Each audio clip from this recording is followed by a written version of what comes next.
When I got started in 2016, so my mom, you got to understand, like I came in having watched my mom, and that was how I had learned the business. When I got licensed, my mom was the type that had built her whole business off of almost purely like sphere of influence networking type Hmm. stuff. I always joke around and say there are these certain realtors that they build their business at church, and that was how my mom had built her business. Like my mom had built her business at church. That like she went, everybody knew her. She talked about real estate all the time, and you could not go to our church without knowing that my mom was a real estate agent. She made it very clear. So for me, I kind of took from that, and I was like, all right, if I'm going to be successful in this, the social game is what I've got to play. I did it a very different way than my mom did. I was the guy that was always like up at the bar, up at the pool halls, up at like anywhere I could be in town that I knew people were, and I would go and interact and meet with them, talk with them, always bringing up real estate. And I very quickly became this guy within town because the side of Greenville that I lived in is called Anderson, and Anderson's a small town. Actually, 27,000 people in the entire town of Anderson. So for me, it's like I knew that if I could get in with this whole group of people, kind of the underbelly of the entire city, it's like everybody's going to know who I am if I'm able to do that.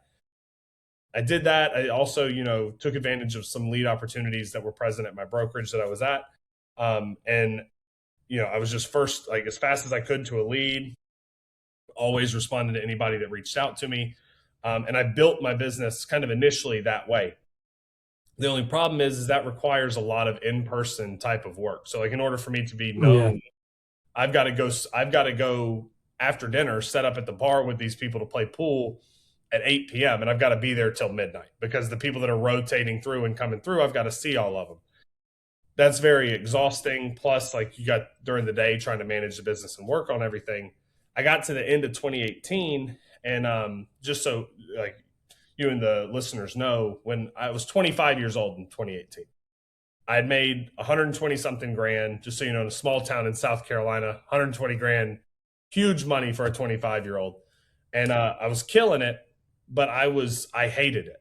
It was like I got to this point where I was burnt out, and I was like, I've got to get to a point to where I don't have to go and be with and see people all the time.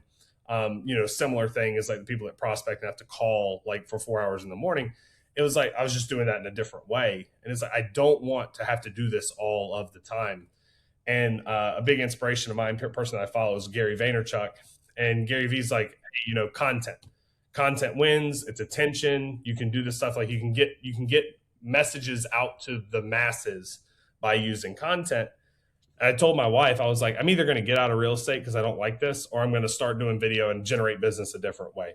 So 2019, I started creating content, just started shooting some stuff in like the spare room that we had. It was cringy. It was awful.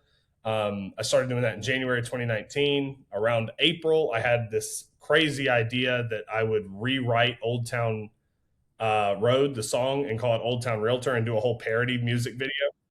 Spent every penny in my savings to pay a videographer to do that. Um, we filmed that video. It blew up, got like 1.5 million views, got me in Oh front my of a bunch gosh. of realtors. Yeah, I'll never forget. In the first 3 days after that video was published, I had two referrals, and it opened up this whole world to me that I was like, oh, shoot, I can market to realtors and get referral business on this. And then obviously it also had an impact on sphere of influence type of stuff, that the more videos and content I was creating, my past clients, the people that I knew around town, would continue to call me because I was top of mind with them. But also it was exposing me to this brand new audience of real estate agents across the country, and they began sending me referrals. So once that started happening, I was like, oh man, I can make content and actually drive my business from this. It turned into 2020 or 2020, 2021. I did right around 40 deals both of those years, making about $250,000. So it was like an immediate Nice. shift from 2018 to 2020. You're talking about it took about 12 months to get to this point to where my business doubled. And the primary contributor to that was by using content marketing, which was not what I had planned to do, but it definitely saved my career because I was so sick of the other. I was ready to get out.